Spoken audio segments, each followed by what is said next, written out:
Chers amis, bonsoir. Je suis vraiment très heureux de vous présenter notre dernier ouvrage sorti dans la collection Intelligence in Life by Source Medical, la technologie blockchain appliquée à la santé, les données de patients en question, qui évidemment donne une suite logique à l'ouvrage que nous avions sorti précédemment sur les systèmes d'information et la santé avec Martin Dupressoir. Ici, avec Coryléon, nous allons plus loin dans les technologies blockchain. Alors d'abord quelques mots sur cette collection qui a été initiée lors des rencontres mensuelles Intelligence in Life. Il s'agit pour nous de mettre à disposition des professionnels, des institutions et des associations des travaux de recherche à haute valeur scientifique provenant d'horizons et d'expertises très divers. Au terme donc de cette collection, avoir une base documentaire qui constitue un fonds éditorial pluridisciplinaire qui nous permet avec vous d'élaborer de nouvelles réflexions, des propositions et des stratégies autour d'une approche plus inclusive des spécificités relatives au domaine de la santé, des essais cliniques évidemment, de la recherche clinique en particulier, et qui s'inscrit dans un écosystème dont les contours encore flous sont difficiles à délimiter et les interactions entre les acteurs difficiles à évaluer. Et donc dans la recomposition de l'écosystème d'affaires de la recherche clinique, bien sûr, l'entrée de nouvelles entreprises, de nouvelles industries, de nouvelles disciplines qui sont plutôt systèmes d'information, les GAFAM évidemment, qui utilisent déjà ces technologies.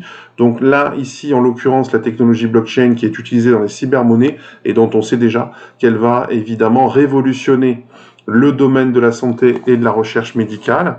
Un auteur qui s'appelle Leloup parle de la révolution de la confiance, donc ce qui va permettre évidemment de mieux gérer les bases de données existantes et d'en créer de nouvelles plus ouvertes avec un maximum de sécurité.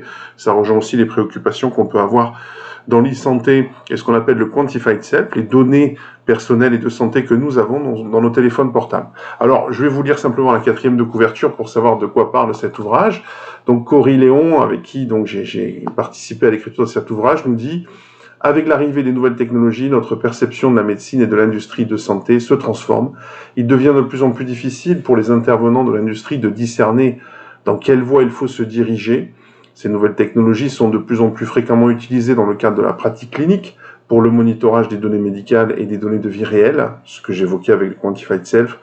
Ce développement pourrait concourir à une personnalisation plus poussée des soins aux patients et améliorer ainsi les résultats sur le plan de leur santé. À ce jour, la perspective des patients sur ce sujet a pour la majorité été délaissée en pratique et dans la littérature.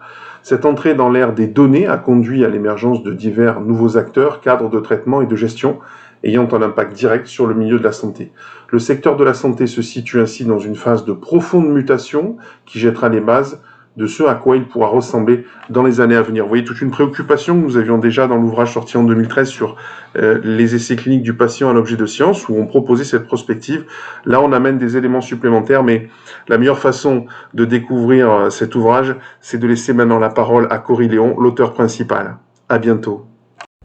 La technologie blockchain appliquée aux données de santé. Donc c'est un livre que j'ai écrit il y a un an et qui est en train de sortir et qui tombe bien puisqu'en plus de ça le Bitcoin monte, l'Ethereum monte et donc les crypto-monnaies montent et l'intérêt pour la blockchain augmente en même temps que le marché. Et d'autant plus que les premiers chapitres de ce livre parlent justement du Bitcoin, de la blockchain et de l'application financière déjà existante et comment d'une application financière on va pouvoir avoir des éléments pour avoir une application peut-être dans la santé en comprenant en fait ces mêmes mécanismes. Donc c'est l'objectif de ce livre qui se déroule du coup en plusieurs parties. D'abord l'introduction où on va parler du Bitcoin, de la blockchain et des données patients, d'intelligence artificielle un tout petit peu et d'un petit peu surtout des données du big data pour comprendre comment la blockchain en fait s'inscrit dans cet écosystème des nouvelles technologies pour ensuite avoir des applications dans la santé. Et j'espère vraiment que ça vous intéressera et que ça vous plaira. Et ben, si c'est le cas, dites-le moi en message sur LinkedIn ou sur toute autre plateforme. Et à très bientôt.